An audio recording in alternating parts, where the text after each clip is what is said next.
Right, we got Ilia Topuria versus Max Holloway at UFC 308. Now, I hate to be the bearer of bad news, but the writing is on the wall with this one. Belal Leon at 304. Merab has just Merabed O'Malley. I think it's time to accept that Ilia is going to Ilia Max Holloway. He might look like a Ben Stiller villain, and his entire personality might just be copying Conor McGregor.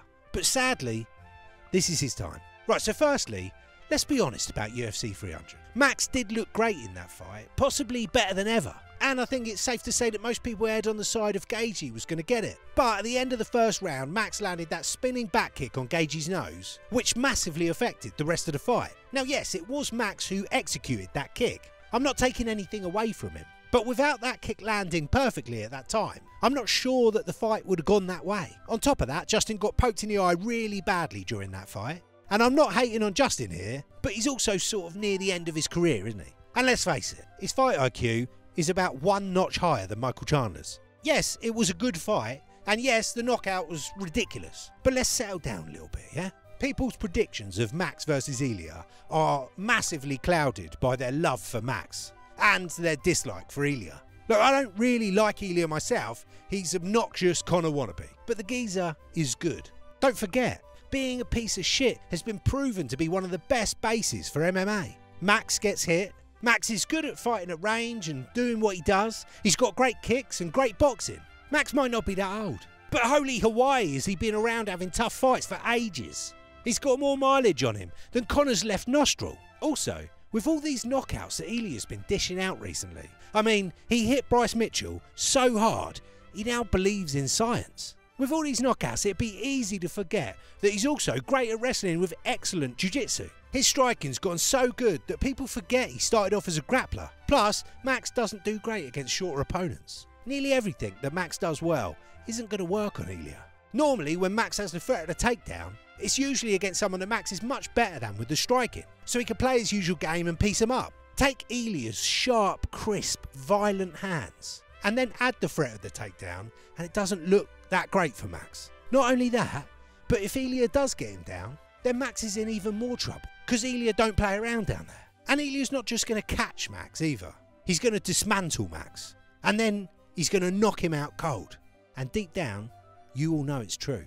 Right, we need to stop for a second and take a minute to think about the fact that Ilia Topuria has tattooed a picture of his face on his own chest. You can use this little break to subscribe. Look, I love an underdog, even though I'm not sure if Max actually is the underdog for this fight, but in my mind he is. Normally, I'm all over picking the underdog. I can't help myself, and then coming up with loads of arguments to convince myself that they're going to win. But this time's different. I can just feel it in the air. What makes this even harder to digest is that Max is still getting better. He looks the best he's ever been. Ilia is just also very, very good. And along with that, he's a terrible stylistic matchup for Max. Make no mistake, I'm not rooting for Ilia to win. He's annoying. I'm a Max fan. I personally would have liked to see Max stay at 155. Hopefully, after this, he goes back there and stays there for the rest of his career. I can see some really fun stuff for him up there. Big matchups, especially when you throw the BMF belt in there. If he does beat Ilia, that would be amazing. He'd have a fresh little title run, and he'd probably establish himself as the true, undeniable GOAT of that division. I'd love it. I'd also love it if Charles Oliveira would regain his title again in another electric title run. And it'd be great if Laura Sanko could start an OnlyFans. But we don't always get what we want. And with the recent wins of Merab and Belal, it just feels like we're living in a meme timeline and it's inevitable. Ilia made light work of Volk, and he's going to be the first one to knock out Max.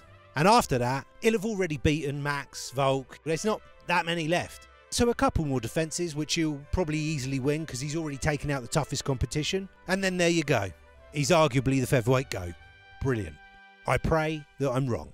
Anyway, I've started up a Patreon membership. I'll drop a link in the comments. And if you like this video, give us a sub, check out this playlist of recent bangers. I'll see you next time.